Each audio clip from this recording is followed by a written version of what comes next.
We're going to start with a little bit of butter in the pan.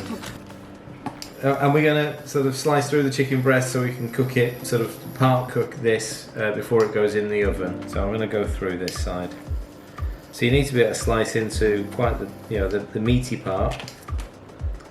So you can just open it, but obviously not going all the way through. And just then open it out so you can get that butterfly effect.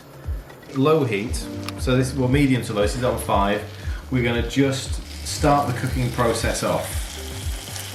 Now I'm doing it on the open side first, as in the centre of the chicken breast first. I don't want it to curl up on itself again. So we're only going to cook it for a couple of minutes. This side, we're going to flip it over, cook it for a couple of minutes. It will not be fully cooked, but it's going to go in the oven to finish off cooking. So that's the point, we're going to get it partly cooked. The cheese on the inside that's going to create the centre doesn't need cooking at all. We're just sort of making that nice and soft. Right, so you can see the chicken's just gone white.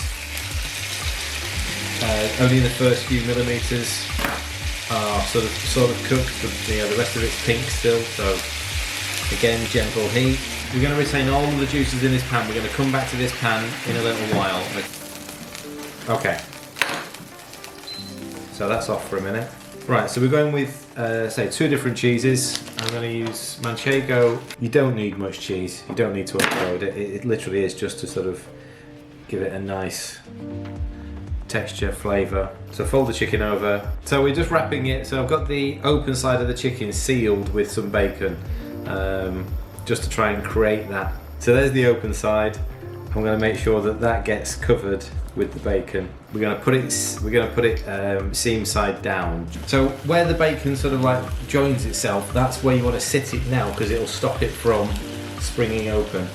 When even in here it might ooze a little bit of cheese out, because obviously it's creamy cheese. This one might sort of hold up a little bit more, it's quite stringy.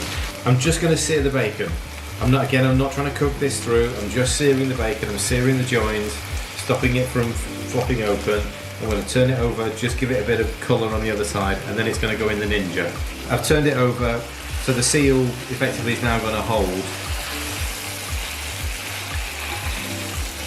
So let's get these in the oven. So again, they're not trying to fully cook them. They're up to temperature, or getting up to temperature. They'll cook much more quickly now in the oven. 15 minutes and these will be ready to go. Saving all of this. Okay, we're going to come back to that in a minute. Okay.